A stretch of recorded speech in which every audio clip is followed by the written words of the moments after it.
The world, unfortunately, we do live in a not so friendly world where we're always telling people what they can't do. The excuses that we make for ourselves, everybody does it. They're not helpful. You just decided that this is what I'm going to do rather than finding reasons why you can't do it. If you have a passion for it, find a way to do it. You can be the hero of your own story, right? You can make it happen. You can get to where you want to be. So there is nothing holding you back when you want to do something. But I think it is so important that you surround yourself around the right people that don't let that be the excuse, right? That encourage you regardless of what you're dealing with, and so that you can be you. Because are you wasting your time and money on inefficiencies in the business? Are sales down and lead conversion rates are low? Are you having problems building or maintaining inventory levels? What does it really take to win in the automotive industry? Get the cars that make sense for your store rather than just wishing at an auction. So it gives you that better control. With over 25 years of experience, Darrell the Steed isn't just another industry voice. He's the guy who's out there solving real problems for dealers just like you. They'll even say in the Pacific Northwest where you're at that it's a tougher market. It's tougher to find cars. The market's a little bit softer, and in the midst of all this, your turn doubled and your profits up 75%. Yes. The truth hurts only when it should. Are you ready to hear the truths? Darrell is here to unpack the hard truths and the proven strategies that will take your dealership from struggling to soaring. And he is taking it all in the streets, with real talk, open dialogue, unfiltered conversations. This is the podcast series, Street Smarts, powered by Smartwolf Consulting. Welcome back to another episode of Street Smarts, powered by Smartwolf Consulting. Today, we are switching things up. Typically, we're talking to industry leaders and dealers about how to increase profits, but most of the time we like to do things a little bit differently in way of taking it to the streets to find out how different people do things that relate to the industry in way of discipline and drive and creating something dynamic. And we got the opportunity to talk to an author that has written quite a few different books and very interesting subjects, and being able to live life, kind of conquer things, and all while raising kids, married, and somehow trying to figure out how to come up with this content to write these books, which I don't even know how she does it, but it's fantastic. So we're going to welcome Crystal Frost to the show. She has authored 5 different books now, with a couple on the way, highly anticipated books to the people that are following what she does. And it's going to be pretty exciting to see how some of this stuff correlates to everything in life, from leadership to drive to discipline to get to where you want to be. So thank you, Crystal, for coming on the podcast. And the thing we like to ask everybody, Crystal, is where are you winning in life? Not in your career, but in life. Where are you winning? I would say I am winning in adjusting to homeschooling my 3 kids. Okay. So yeah, like I said, guys, she has 3 kids. They're very adorable. One of them may run in here while we're talking, because listen, as you're a mom, that's just mom life. And they're homeschooling. Now let's just start there, because that's just an interesting dynamic together. Is you have your kids at home, you're homeschooling them, which the fact you have hair and you don't look like that you're ready to jump off a cliff is amazing in itself. But what does that look like with being a full-time mom, homeschooling, and then still trying to figure out, okay, I got to come up with ideas. I got to brainstorm and come up with stuff for these books and the series that you have going on. What does the day in the life of that look like? I'm still adjusting to being a homeschool mom. We've only been at it since October. And at first it was quite the flop. I went from being a full-time author to being full-time mom and homeschooler, and trying to fit in my author stuff. So at the moment, right now, it looks like waking up, getting them going on their days, getting them through their homeschool, being there for them. I might get in a few of the author business things while they're doing homeschool, but usually it's just dedicated to their work. And once that's done and they've done everything they need to, then I get a couple of hours to write or outline. And as far as ideas, it's both fortunate and unfortunate that my brain never stops. So I get ideas from everywhere. Listen, I deal with the same thing. Like when I try to turn my brain off, it seems like numbers and math just keep going, and it's great because I can shift on the fly, and it's terrible because it's never ending. Now I want to kind of go way back, right? So you're growing up as a kid, and then high school, and then you get done with that. What made you decide, like, you know what, I want to be an author, and kind of tell us like that journey, and then more importantly, like some adversities that you had to deal with being an author, because I think it's kind of a harrowing moment for you that you have an adversity to what most people would say, I don't know how you write a book with this, but you have been able to conquer this and now have published many books. Okay. Thank you. I actually have always wanted to be an author. I remember writing stories as a kid and getting in trouble at school for when I was supposed to work on essays and writing a story instead. I've always had ideas, but in second grade, I was diagnosed with dyslexia and Irlen Syndrome. And as that progressed and as I learned how to work through that, unfortunately, I had a lot of adults and mentors tell me that I could never be an author because of that. So that kind of got put on the back burner. I still wrote stories, but kind of in secret. And it wasn't until I actually met my husband and his sisters, and two of them are also authors, and we all kind of joined together and we wrote stories together, and they started reading my stuff, and really showed me that my dyslexia was not stopping me. I was still able to write these beautiful stories. I think that's fantastic. And the reason I brought that up, and I'm now, like, guys, just so we all know, let's just get it out of the bag so we can see her smile more. Crystal's extremely nervous, okay?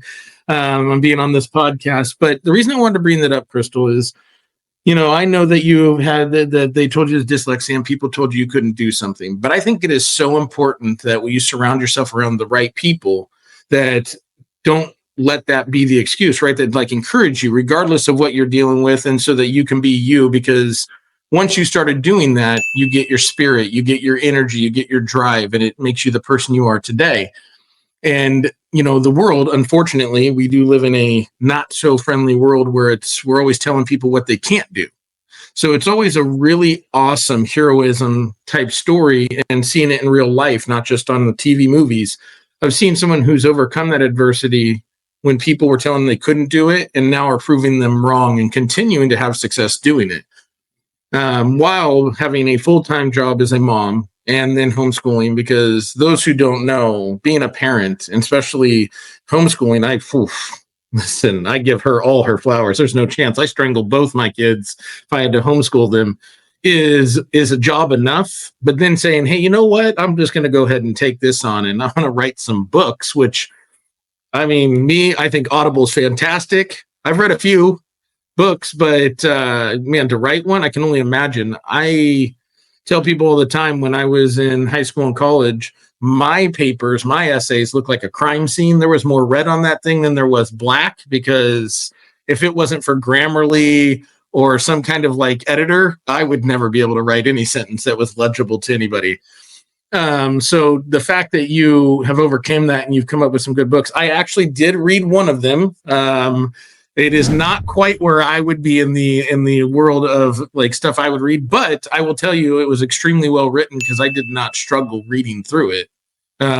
It flowed really well, which I know a lot of people don't understand, but when you're doing anything, training, writing, anything like, it has to be something people can flow through it. They can't constantly get caught and like, okay, I don't understand where we're going, or what does this mean? And it was a very well written to where I was like, okay, this isn't the subject that I would be diving into, but it was very easy read and flowed very well. And then I listened to you do your Audible, or your talking about a book, the one that went out that someone read. I can't remember what it was, but that was really well done too. So I think it's great that you've done that. Like, what are some like trials or like some adversities you dealt with one, the first book, because I'm guessing that was the toughest one, and maybe it wasn't, but then like each book, what are the kind of the trials and tribulations you deal with? Like after you've come up with the idea, you start writing, like what does that process look like, and like getting through that and then knowing like this is like I've finished it, like I've got it in there. Well, there's always troubles and trials with books for sure. One of them is you have to get down the story first, which sometimes is harder than it seems. You have to have the ideas, but then sometimes the words are just not flowing. So you have to have good days that actually allow you to do that. And then on top of editing, and as authors, we go through our books 3, 4, 5, 10 times for editing sometimes, trying to get it as polished as possible. And even with that, there's still going to be some things that are not totally perfect. With book 1, Sun and Blood, there were some struggles. It was a very steep learning curve, and even 4 books in, now soon to be 5, there are still things I'm learning. I did my own covers, and that was a whole steep thing, trying to figure out how to do that artwork and get it the way that the printers needed. And then with book 2, my mom was diagnosed with cancer, and in these 3 books, the mom that's in there is sick, and that was really hard to write through. And my mom's an absolute rock star, and she, when I told her I wasn't sure if I was going to be able to finish the series, she told me to put my emotion into the books, and that helped in a big way. Thankfully, actually, for these 3 books, I wrote the first 1.5 of them while I was injured. I have a giant poodle, and he tripped me, and my back got thrown out. So the first 1.5 I wrote in 3 weeks, sitting on a couch while I was waiting for my back to heal. So what I'm hearing, and I just put up on this so people can see this when we post this, these are the artworks, guys, because I didn't know this. So we're learning something new together, guys, is that she actually did all this artwork. I just assumed that somebody did this and she just wrote the book. But no. Apparently that wasn't enough. She also wanted to come up with this compelling artwork. And when I'm looking at this, I mean, I think it's great because it is very detailed and whimsical in the sense of like you kind of get an idea of what you're getting into, and the what would you call it, the mystique of what's in the books. So I think that's extremely interesting. And then what I also heard you just say, which guys, we I deal with a lot of the automotive business, but I think we lose sight of like just how many things in life, just because it's automotive, are just real life. And what we just heard is that Crystal throws her back out. She gets injured. And instead of like making excuses, which let's get real, this is what we typically hear, like, oh, I can't do this, I can't do that. Oh, I'm hurt, I'm this. She says, no, I'll just go ahead and get a pad of paper and knock out a 1.5 because I don't want to sit here and do nothing, which, I mean, listen, I don't know many people, one, that would do that in anything in life, but more importantly, I don't know many people that would be like, man, I'm just like, I want to stay busy. I want to do this, rather than kind of using it as a reason not to do things. So I think that's highly commendable, but it also shows that your diversity to, like, when something happens, you're not getting held down or like pushed back. You're finding a way to push through that, which is a great character trait just in life. Now, as you got through these books, you just did a collaboration with other authors, which I talked to you a little bit before we started, because I honestly thought it was all yours, but a bite of winter and a sip of trouble. Kind of go into that a little bit of like, what was the thought process? So you have your series of books that are coming out, and I know it's a series that continues on, and we've got more to come. If they go to your website, they'll see that not the actual artwork, but they see there's other books coming. So there's high anticipation for that. But this other book you did with a collaboration of authors is a little bit unique. It's a little bit different. What was the thought behind that? And like taking on a new project like that, I'm sure was exciting. Tell us a little bit about why you wanted to do something different. So part of the reason why I wanted to participate in this anthology was to push myself. I mentioned before that I would get in trouble in school for writing stories instead of essays. And even when we were told to write like a 1-page story, it ended up being 5-10 pages. I I very much struggle with writing shorter stories, and that's what this anthology was. I had a word count cut off, and I really wanted to push myself to grow to be able to tell a good story in a short amount of time. And so with this group of authors that I was working with, the idea was that we all wanted to come up with swoony romance stories that would thaw the heart during the winter time, just to add a little bit of smile to people's faces, because I know a lot of people struggle with winter and weather and all of that. And with my books primarily being werewolves and wolf shifters, with a little bit of witch magic in there, I wanted to do something else and show that I can do other things. I love writing epic fantasy, so I decided to dive in and do a dragon shifter instead, which was very fun to write in a completely different world. And my deadline came up 3 weeks after we started homeschooling, so that was a little crazy. So I went from having this pretty good idea that I felt confident about getting into, all of a sudden I had like a week where I was like, oh no, it's due and I have to get this done. So that's pretty much how that went. I do have a small cover for that one also that I also designed. So when I republish that in December under my own name, that'll be fun to showcase. But yeah, that's kind of the process that went there, is that we all just wanted to come up with stories for the winter time. They all have some sort of winter theme.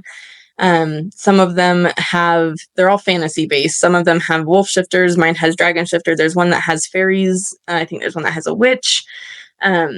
So they were different things, but all with similar feel, so that people could read a bunch of short stories.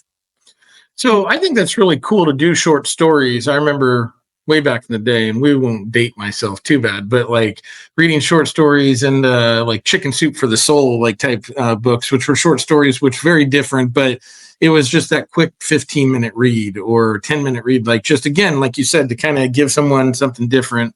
And I love the fact that you and this group of authors did something more in a whimsical and fantasy type nature, because I know that I'm not like, I've read a couple of books in that fantasy realm.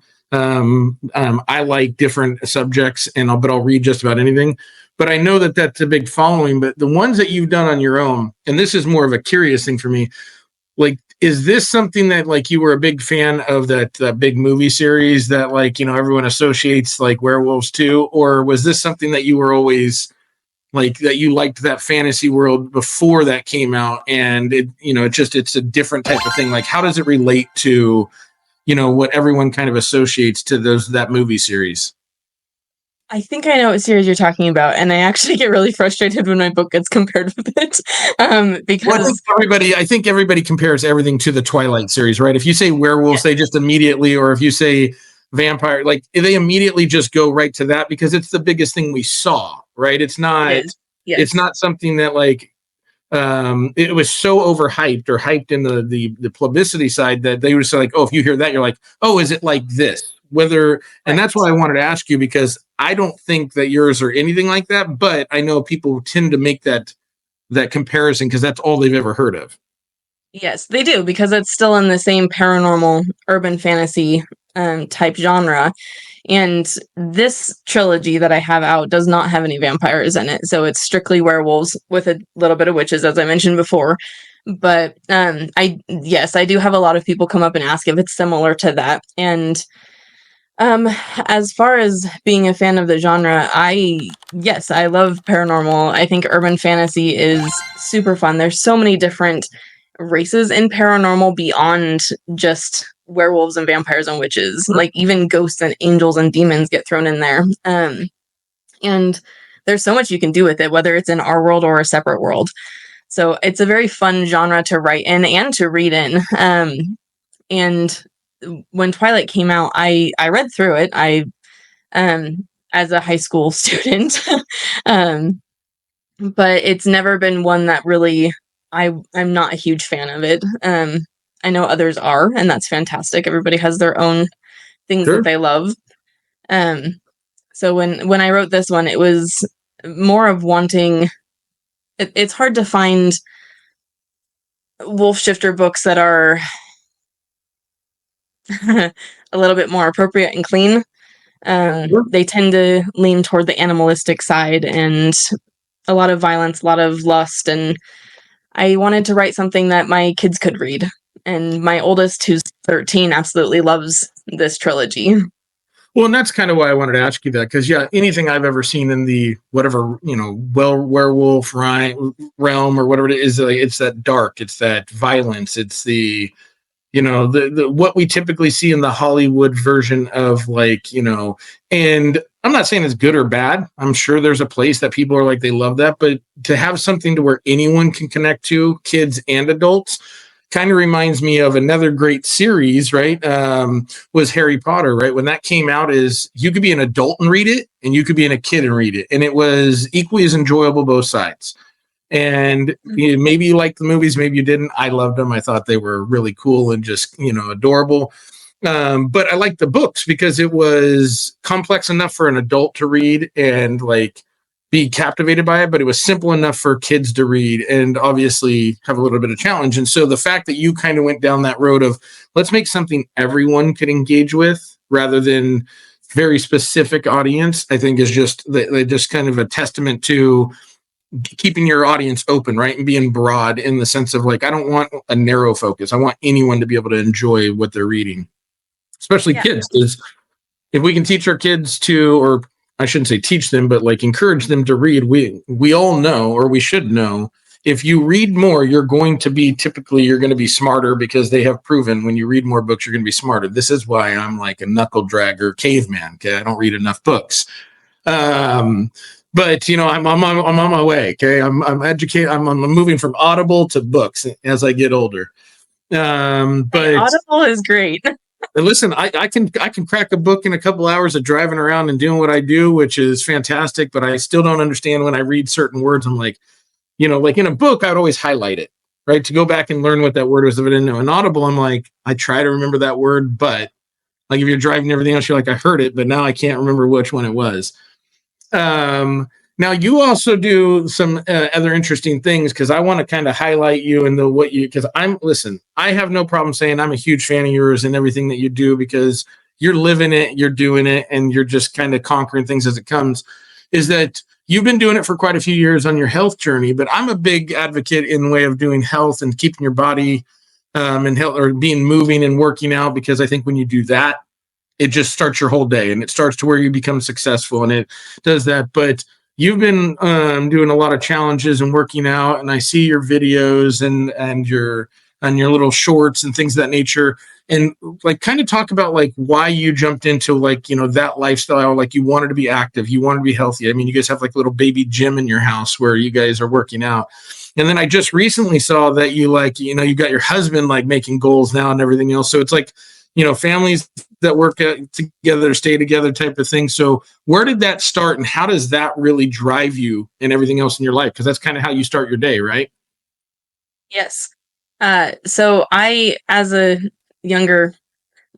child, I was an athlete. I did so many sports, and you get out of high school and all of that kind of just disappears. And I got married and things just started hacking on. I was very fortunate to live with my mom for a few years, who is one of 200 in the entire world master trainers with NASM, which is National Academy of Sports Medicine.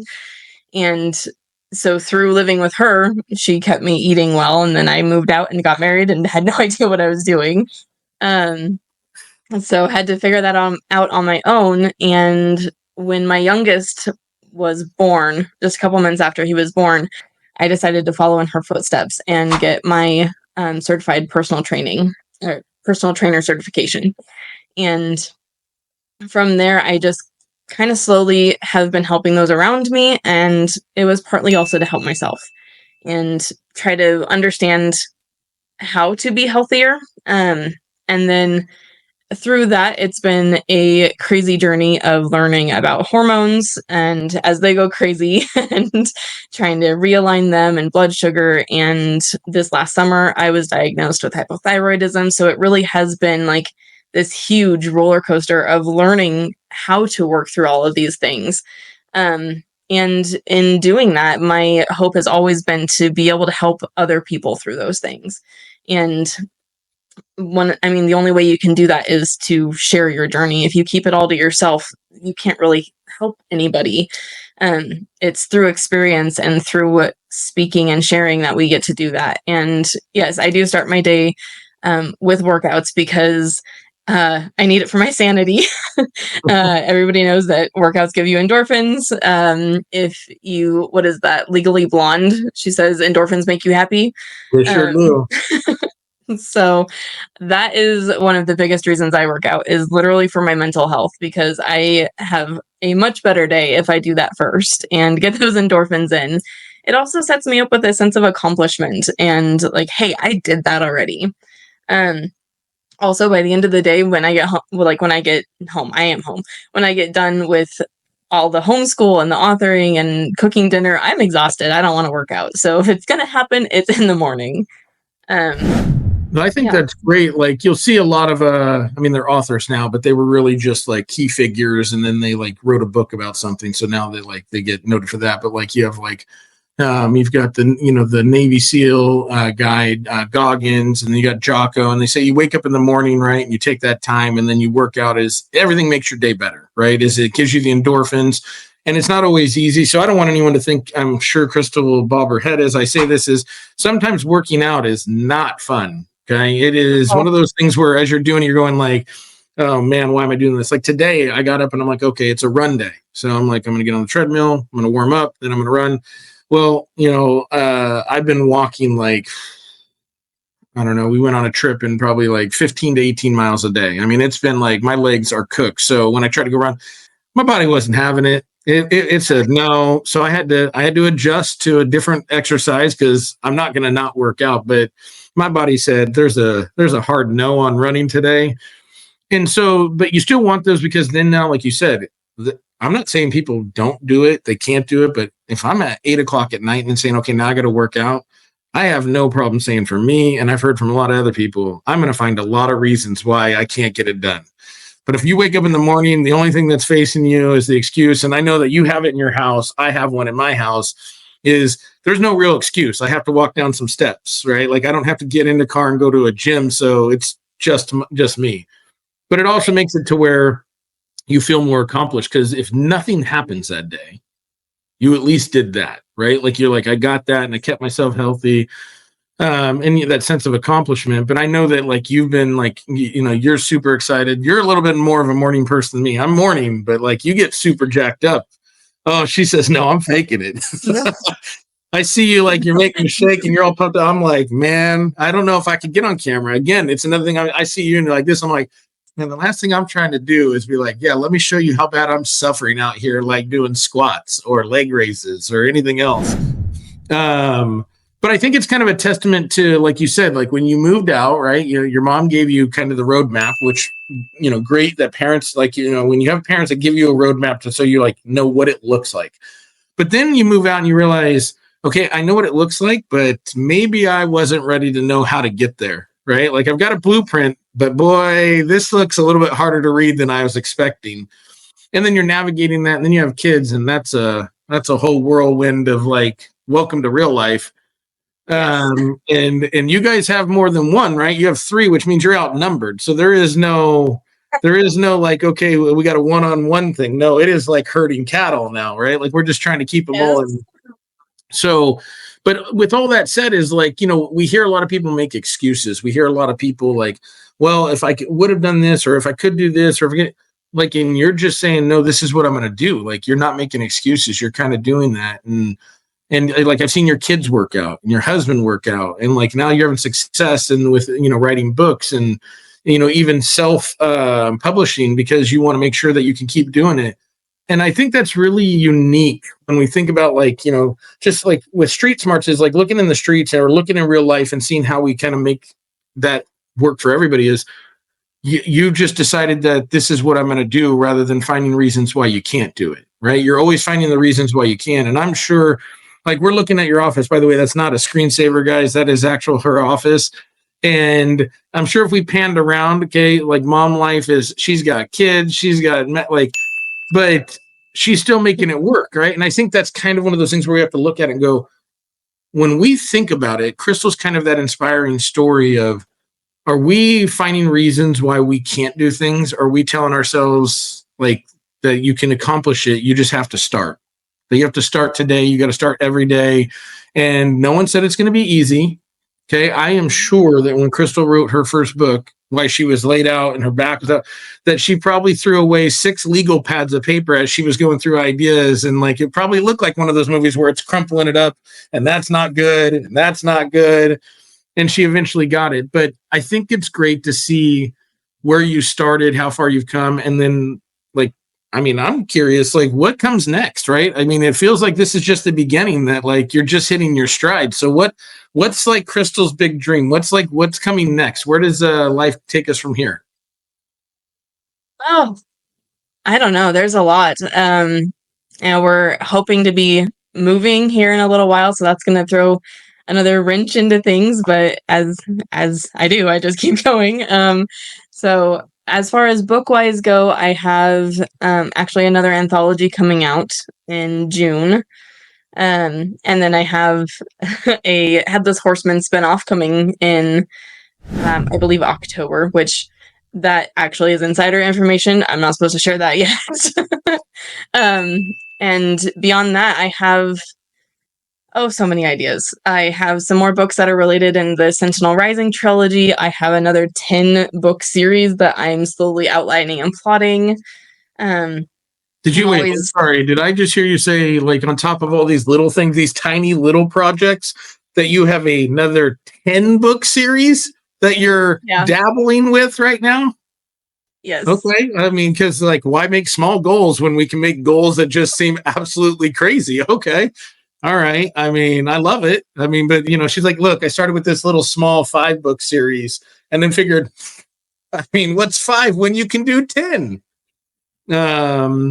So, I mean, and so let's say you move, where are you guys looking at moving? Are you coming back West Coast-ish, or are you guys going further east?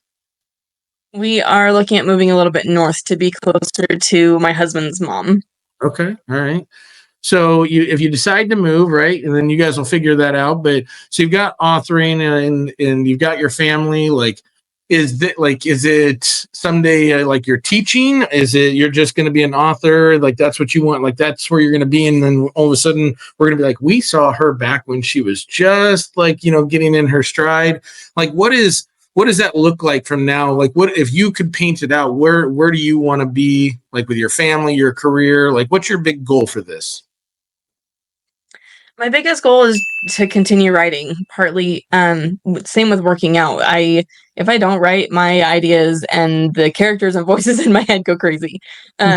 So it's partly to keep me sane, but I actually this last October I had the opportunity to teach 2 different classes to a group of authors, and I actually enjoyed that a lot more than I thought I would. I typically get really nervous speaking to a group of people, and even helping on here at first I was really nervous, but being able to talk about those things, the things that I have been through and can help others through as well, the things that I have knowledge on. One of my classes was health and mental health, both physical and mental, as an author, and it was really special to be able to talk about that because of my background in fitness, but I also have mental health stuff that I deal with. And authors, we write a lot. We tend not to move a lot. And oftentimes I come across authors who don't really leave the house even. So it was really nice to be able to talk about that. And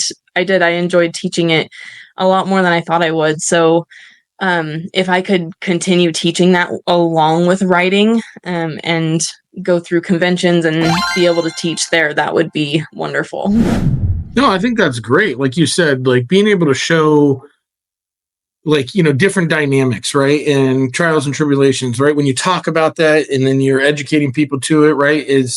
We learn through experiences. I heard you say that is like, you have to experience it in order to figure out what it is. And when you can show people that and then discuss it, 2 things happen, right? One, you're making yourself extremely vulnerable. So you get to like make you better, right? Because you're dealing with something to like challenge yourself. But 2, then people realize it's not just a story. Like it's a real person that deals with this. And so then it becomes real. And when it becomes real, it's like, oh, okay, well, if they can do it, it then creates that hope cycle of like, you know what, then I have the ability to do it, which I think is great because that's giving back. And the fact that when you said you started writing because you and like your health and you wanted to log your journey, was you always wanted to give back and help others. I think that's also another just real tribulation to who you are as a person, your family upbringing is, yes, you're getting the rewards from it, but it was all designed so that you could help other people because it was, you know, everyone deals with their own things in their own way, but being able to see it, then it allows that conversation. Or for, like you said, some of the authors maybe that never leave their house, which I'm not an author, so I can't even imagine what that's like. Because if you locked me into a desk or a house, oh boy, I'm like, I'm with you. The voices in my head go crazy. But the fact that you're showing people in a different way, I think also kind of shows people is like, you know, there's not just one way to be, right? Like you can do things in a different way and be just as successful. And you know, you have to take a measurement in those wins too, right? Like when you do this, like you have to celebrate the wins. You can't just talk about the losses, right? I think people always talk about I stumbled, I did this, I did that. And they're like, okay, we understand you went through some adversity, but celebrate the wins too, because the wins are important so that when the bad things happen, because they're going to, right? That you can say like, hey, but you know what? This is just a little speed bump on the road of life, right? It happens. So I think that's great. And I mean, I'm super excited to see your new books come out just because I know every time I see them, I see all kinds of social flurries going on and that you're going to have you've got the series that continues to go in the Central Rising series. But I think it's really interesting because now as I look at your website and then the artwork, the fact that I didn't know this and it's kind of cool that you did this yourself. I mean, I think that's another talent that you need to unlock because this is these are really detailed drawings and like engagements on the cover, which I mean kind of just lends to that. Now I know you did a project on one of your books. I don't know which one. But I don't know if you've done it on all. Are you going to have those audible for all your books where someone's reading them? And is it going to be you or is it somebody else to where like you kind of get that intrigue or that captivation through someone's voice of the ebbs and flows of it to where you kind of are in the story? Is that something that's coming? Yeah, we are still in the works of trying to get the the audiobook for Sun and Blood up and going. The narrators that I had in mind, I'm still working with them. It's MFA and Adam Skousen. I hope I said his last name right. So they'll be dual narrating, which is really unique. I have two different points of views in my book. And so MFA will take on my main character, Violet, and Adam will take on Patrick. And in the later series, there's some other male point of views also that come up. So we are still working on getting that in the works, and hopefully it will be somewhat soon. But once the first one is out, yeah, absolutely, we will continue with the second and third also. No, I'm super excited about that just because every time I hear books, if they're done well, if they're not like monotone drab, like you kind of feel like you're in the story, right? Like you're like, as the voice goes up and down, you're like, oh. And I'd heard the one little intro you had kind of like teased everybody with. And it was like a 20-second or 10-second thing. And I thought that was really cool because you could already hear whoever was doing it you could already hear the up and down of like just that little snippet, which was kind of exciting because I think that's when books like, you know, everybody would love to see a book made into a movie because then it's like you're anticlimactic, right? And you're in it. But when you hear them like that, I think it makes you do what you've already written to, right? It makes you start to put the pieces in because you hear the like kind of the intrigue of it, which I think is kind of the unique thing of writing, right? Is it allows everyone to kind of build that story of what is in their head, or yes, as one might say, the voices in their head like start to come out and like you decide what it is. No, I think it's really cool because, you know, I like to talk to different people. I had a Caleb Hetty from a race team, had a couple other people on here that weren't in the industry, but just to see like how parallels tie together, right? Like when it comes to creating a goal and getting there, right? It takes discipline and focus and drive, and it may be done in different ways, but you still have to then really be diligent to where you're going. And then like for your customers, right? You're writing to them and then you'll get feedback from them or, you know, what's going on. Like when you do that, do you take in that feedback in the good and the bad and kind of tweak what you do, or do you stay convicted to what you're doing because you know that you have something? I'm curious what that looks like on your side of it. Like when customers say like, I like this or I don't like this, do you cater to, like, I won't say cater, but do you have to like bend to that, or do you just say, hey, like, I can't please them all, and you stay true to what you're doing? That is one of the struggles with being an author, because I myself and a lot of other authors that I've talked to, we do definitely have some of that people pleasing personality. And one of the things that I've had to really learn over the last few years is really coming into my own author voice and relying on that, and knowing that this is how I write and this is how I develop stories. And it's getting better and growing as I learn more. And I'm a firm believer of constantly working toward self-improvement and bettering my craft. But there is definitely that line of also listening to critiques. I think sometimes there are people who take their critiques too far and they're just mean about it. There is definitely a way to deliver critiques in a professional and constructive manner. And for those critiques, I absolutely love them. I love learning if there is an area that I can be better in. There have been comments that are hurtful, and that there's a level of like tough skin that you have to build, and I'm not quite there yet. So sometimes it hurts really bad. But yes, absolutely. I think taking critiques, learning where I can be better, it's super important. So I want to say thank you for being that vulnerable and actually walking through that, because that is the one big parallel that I think all leaders need to understand, but to employees and then people that critique, is that, critiques are fine, right? Like if you see something different or you have ideas, I mean, listen, I'm always wanting to learn. If someone tells me something from a constructive side, I'm going to take it. I'm going to figure out how I can work it in or what I can do better. If you're trying to be a troll and you're just trying to cut someone down, and it's like you're trying to serve a purpose that's for you, but not to actually make things better or things better for people, yeah, I dismiss that as about as quick as it comes in, because, and like you said, not everyone gets there. You have to have that thick skin, but you're trying to tear someone down. I almost look at it like the super popular cheerleader that makes fun of the overweight person in school.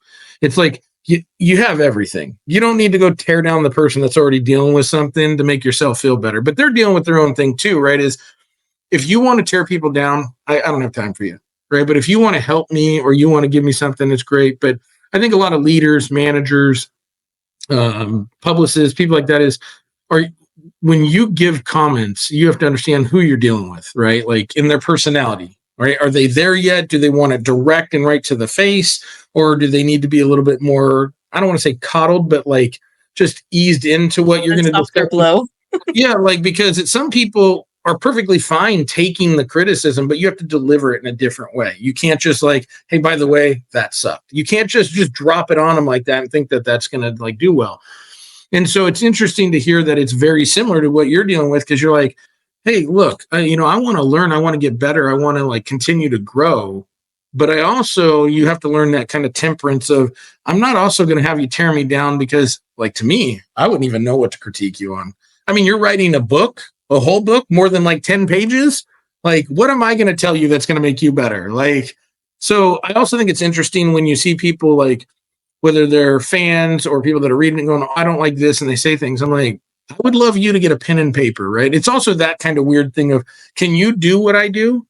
And if you can't, I'm not judging you, but maybe don't judge me, because it's hard enough to do what I do and put out a product, so it's also having that kind of respect of like, hey, kind of like understand what this person went through, like, understand their story, because everyone has something going on. And I don't want to tear anyone down when they do something that, one, I can't do, so I wouldn't even know where to start, but two, that is great, because it's great in what they do, right? It's not like, I may not have any idea of what it is, but the fact they have accomplished something, like, what did it take for them to get there? Right? Like, that's what I'm always intrigued in. And it's like, if you don't take time to understand people and understand where they're at in their life and what's going on, the good and the bad, it's like, be careful on how you critique things, because, everyone has greatness in them. But are we tearing it down, or are we encouraging it up? right? And so I think that's always a very unique thing. And it's not easy for everybody. Like, right. If you, like you said, you haven't got the toughest skin yet to where you're like, if someone says something, you're like, okay, I can just dust it off. Right. Like it probably hurts and you're like, what do I do with this? And you're probably in your own head for a couple of days. And that sucks because it pauses the greatness that you're working on. Right. Because you have to kind of clear that noise now before you can move into back where you were at. And I think that's everything in life, right? Like if you have good people, they don't have to be great at everything, but if they're good at something, celebrate those victories, let them know, and then have a discussion with them when they fail or stumble and figure out that solution together, right? Just don't go in there being a troll saying, hey, by the way, you're not good, or you're like, come on, what are we doing? Like we can be a little bit not helpful. Yeah, it's not helpful. And then you're surprised, right? Like, hey, I'm so, like, well, why aren't they so productive? Why aren't they productive? Well, you just tore them down. Like you expected them just to rebound from this.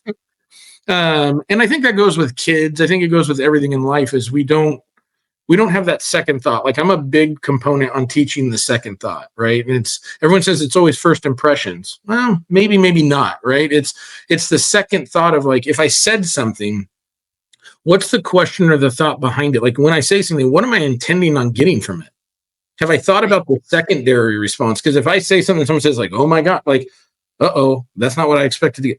I think people need to think more of that. Like, what's the second thing that comes from whatever you're saying or doing? Right? What response are you fishing for, you're trying to get? Because inevitably, it's never just a yes, no question or yes, no. There's feelings, there's thoughts. And I'm not a big fan of feelings and thoughts in my business because it's analytics and math and stuff like that. But people I don't understand at all.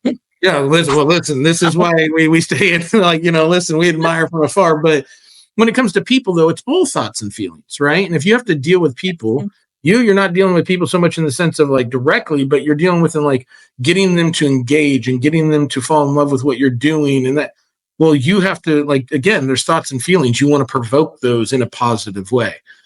So I'm super excited to see where it goes. Now, the fact that you're going to just finish up this small little 5-book series and then jump into this 10-book, marathon, this will be interesting because I'm just like, I'm more intrigued of like what could possibly be 10 books of like captivating tales. But like you just said, in that fantasy realm, I don't know what you said, like what it's categorized as, but in that realm, I am sure that you can splinter off so many different versions of something that kind of comes into like that stays along the same line, but has all these little sub-series that'll be really, unique. Because like you said, most people think of like one or two type of like fantasy realm type of people, like vampires or werewolves, but then you've got fairies and demons and angels and witches and warlock and all these other things. And you're like, yeah, now that you think about it, like this could be a whole whimsical, like, type of situation, which kind of creates the imagination, right? Kind of creates that imagination for people to get in that. And so I think it's great. I am very much looking forward to what you have next. Before we wrap things up, what I would love to know is like, what are your burning desires, thoughts, like anything you want to leave people with so that once this airs, they know to like, come take a look at it or what you're passionate about, or you want to like kind of give insights to for people to kind of like just, do something different. I think one of the messages I always try to convey is if you have a passion for it, find a way to do it. I am an example of that. I was told for years and years and years that I couldn't do something because of a disability that I have. And I have 4 books to show for it, soon to be 5. So there is nothing holding you back when you want to do something. And the excuses that we make for ourselves, everybody does it. They're not helpful. And it takes training and it takes work to get around them. But once you do, your potential, you can reach the stars. It's amazing what you can do when you get out of your own way. So I think, guys, I don't know if anyone could possibly say it better than that, right? Crystal just said, look, if you want to make something happen, it's on you, right? Like you have to make it happen, go after it. Don't let anyone tell you, including yourself, okay, that it can't be done, right? Because sometimes you have to get out of your own way to see the type of success that you can get there. You definitely have to ignore anyone else that's trying to tell you can't do something. But what I think is great is that you can be the hero of your own story, right? You can make it happen. You can get to where you want to be. And no one said it's going to be easy. I know it wasn't for Crystal to get to this many books and with all the other things she has in her life, because, I mean, let's get real. She's like the guy you see on Saturday Night spinning plates, right? She's got all the plates spinning and trying to figure out how it's going. And she's, one at a time.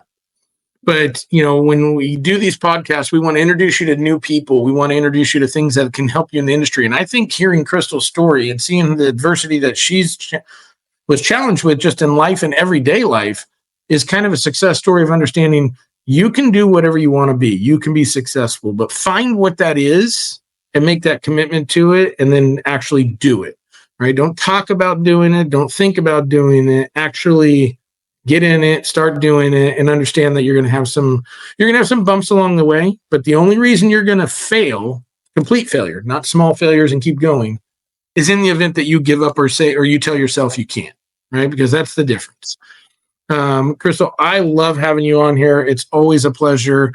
Okay. Because guys, just so you know, I don't know how you could ever be in a bad mood with a smile like that, but, and it's just a compliment to her personality, but I want to thank you for being on here. We're going to wrap this up. And guys, with Street Smarts, we're hoping that you guys got at least one thing that made you a little bit better. You learned something or that you can use in everyday life, because that's what it's really about, is showing people different ways to be successful in everything they do and taking it from the streets and bringing it to you guys live. We're going to end this recording, and Crystal, stay with me for just 1 second.